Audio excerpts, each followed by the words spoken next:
जय शिवराय मित्रांनो मित्रांनो AgriStack farmer I D जर तुमचा फार्मर आय डी अप्रूव्ह झाला नसेल तर काय करायचं। फार्मर आय डी बनवताना एखादा गट जोडायचा राहिला असेल तर काय करायचं।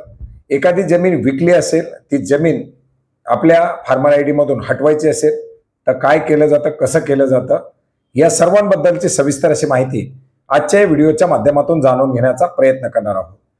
मित्रांनो, फार्मर आय डी बनवत असताना बऱ्याच साऱ्या वेळा चुका होतात किंवा त्याच्यामध्ये जी काही माहिती आहे ती माहिती मॅच होत नाही। नाव इंग्रजीमध्ये आणि मराठीमध्ये मॅच होत नाही किंवा आधारवरील डाटा आणि तुम्ही भरलेल्या माहितीचा डाटा याच्यामध्ये कुठेतरी बदल असतो। अशा परिस्थितीमध्ये जर तुम्ही फार्मर आय डी बनवला तर तो farmer I D auto approve होत नाही। माहिती जर पूर्णपणे 100% मॅच झाली तर farmer I D auto approve होतो आणि ऑटो अप्रूव्हच्या व्यतिरिक्त जे काही फार्मर आय डी अप्रूव्ह करायचे आहेत त्याचे अधिकार तलाठी कार्यालयाला देण्यात आलेले आहेत। त्याच्यासाठी त्यांना लॉग इन आणि त्याच्या माध्यमातून त्यांच्या अप्रूव्हचे पुढे देण्यात आलेले जे फार्मर आय डी ते चेक करतात, त्याची माहिती चेक करतात आणि माहिती व्यवस्थित आहे का पाहून तलाठी कार्यालयाच्या माध्यमातून हे फार्मर आय डीचं अप्रूव्ह दिलं जातं। याच्यामध्ये जर समजा तलाठी कार्यालयाला जर काही समजा त्याच्यात सांदर्भ दिसून आलं नाही तर तुमचा फार्मर आय डी अप्रूव्ह होण्यामध्ये विलंब होतो। असा फार्मर आय डी जर विलंब होत असेल, जास्त कालावधी झाला असेल, एक आठवडा झाला, 15 दिवस झाले, महिना झाला, तर आपण आपल्या तलाठी कार्यालयाशी संपर्क करू शकता। तलाठी कार्यालयाच्या माध्यमातून तुम्हाला एक अर्ज दिला जाईल, काही कागदपत्र याच्या संदर्भातील मागितली जातील। ते कागदपत्र आणि अर्ज तुमचा तलाठी कार्यालयात गेल्याबरोबर तलाठी कार्यालयाच्या माध्यमातून तलाठी साहेबांच्या माध्यमातून तुमचा हा जो काही फार्मर आय डी हा फार्मर आय डी अप्रूव्ह केला जाईल। आता याच्यामध्ये गट जोडत असताना शेतकऱ्यांच्या माध्यमातून जे सीएससी धारक असतील त्यांच्या माध्यमातून चला फार्मर आय डी लवकर बनवायचा आहे, जे गटाची माहिती आहे ती टाका आणि फार्मर आय डी बनवून घ्या, किंवा शेतकऱ्यांनी बऱ्याच जणांना स्वतः रजिस्ट्रेशन केलेलं आहे, एका गटाची माहिती जोडली आणि सुरुवातीला याच्यामध्ये एडिटची ऑप्शन आली होती, बऱ्याच जणांनी याच्यामध्ये गट जोडले, परंतु बऱ्याच जणांचे गट जोडायचे राहिले। अशा परिस्थितीमध्ये जर तुम्हाला तुमच्या जमिनीचा गट जोडायचा असेल किंवा एखाद्या जमिनीची विक्री झालेली असेल, तो डिलीट करायचा असेल, तर हे जे काही अधिकार आहेत हे तलाठी कार्यालयाला दिले आहेत। त्याच्यासाठी त्यांचं सेपरेटली एक लॉग इन दिलंय।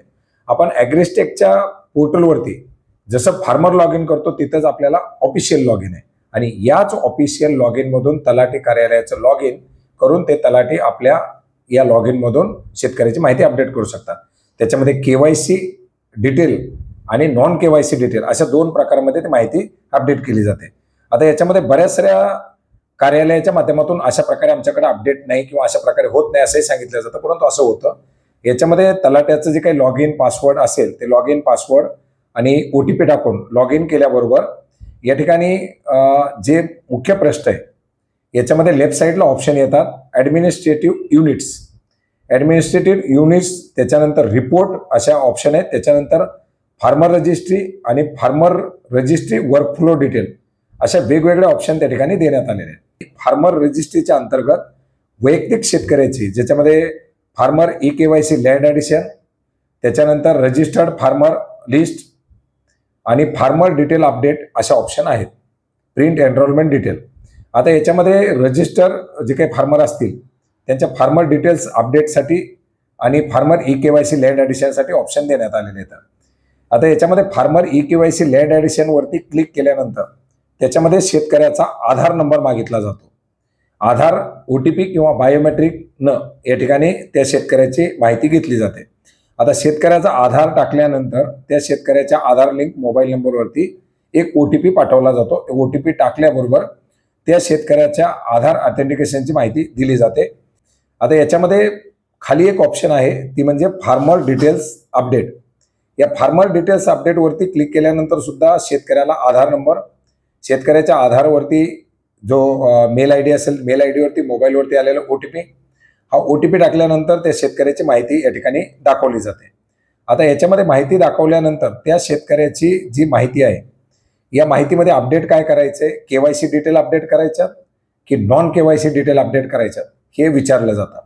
आता नॉन KYC डिटेलमध्ये ही माहिती येते ज्याच्यामध्ये शेतकऱ्याचा मोबाईल नंबर, एक्झिस्टिंग जो काही मोबाईल नंबर असेल तो मोबाईल नंबर आणि नवीन मोबाईल नंबर अशा ऑप्शन याच्यात आहेत, त्यात शेतकऱ्याची माहिती बदलली जाऊ शकते। याच्यामध्ये नॉन केवायसी डिटेलमध्ये दुसरी जी ऑप्शन आहे ती म्हणजे land ownership and land details, ज्याच्यामध्ये समजा त्या शेतकऱ्याचा जमिनीचा जो डाटा आहे त्याच्यामध्ये एखादा गट समजा ऍड करायचा राहिलेला असेल तर तो गट ऍड करण्यासाठी ऍड न्यू लँड ओन्ड अशा प्रकारचे ऑप्शन आहे ऍडिशन. त्याच्यामध्ये जर शेतकऱ्यांचा एखादा गट आणखीन याच्यामध्ये ऍड करायचा असेल तर तो ऍड न्यू लँड मधून ऍड करता येतो. आणि त्याच्यामध्ये दुसरी एक ऑप्शन आहे ती म्हणजे रिमूव्हल. तर रिमूव्हलमध्ये शेतकऱ्यांनी जमीन विकली आहे किंवा चुकीने काही ऍड केलेली किंवा आणखीन काही प्रकार असेल तर ते प्रकार त्या ठिकाणी विचारले जातात की रिमूव्ह करण्याचं कारण काय, ते करून त्याच्यामधून रिमूव्ह जर करायचे असेल तर रिमूव्ह करता येते. तर मित्रांनो, अशा प्रकारे जमिनीचा जर एखादा गट जोडायचा असेल किंवा KYC non KYC detail update करायचे असतील तर त्या फक्त आणि फक्त तलाठी लॉग इनला होतात. याचं शेतकरी स्तरावरती अप्रूव्हल देण्यात आलेलं होतं, परंतु ते परत बंद करण्यात आलं. आणि जर काही समजा पुढे भविष्यात जर ते चालू झालं ते आपण नक्की जाणून घेऊ. परंतु जर तुम्हाला हे करायचं असेल तर तुम्ही तलाठी लॉग इन मध्ये करू शकता. तर अशा प्रकारे बऱ्याच मोठ्या प्रमाणात माझा फार्मर आय डी अप्रूव्ह झालेला नाही. फार्मर आय डी अप्रूव्ह झालेला आहे परंतु गट जोडायचा राहिलाय, गट जोडलाय परंतु वडिलाचा गट माझ्या नावावरती चुकून आलाय किंवा सामायिक जमीन पूर्णच माझ्या नावावरती लागले, असे जे काही प्रकार आहेत याचं सोल्युशन तुम्ही या ठिकाणी करू शकता. जर समजा तलाठी कार्यालयाकडून तुम्हाला जर काही प्रतिसाद मिळाला नाही तर तुम्ही तशासाठी लेखी अर्ज तुमच्या मंडळ अधिकाऱ्याकडे करू शकता. तर मित्रांनो, अशा प्रकारे ही एक महत्वाची आणि विचारली जाणारी माहिती होती जी आपणास नक्की उपयोग पडेल अशा आशा करतो. भेटूयात नवीन माहितीसह नवीन अपडेट्ससह. धन्यवाद.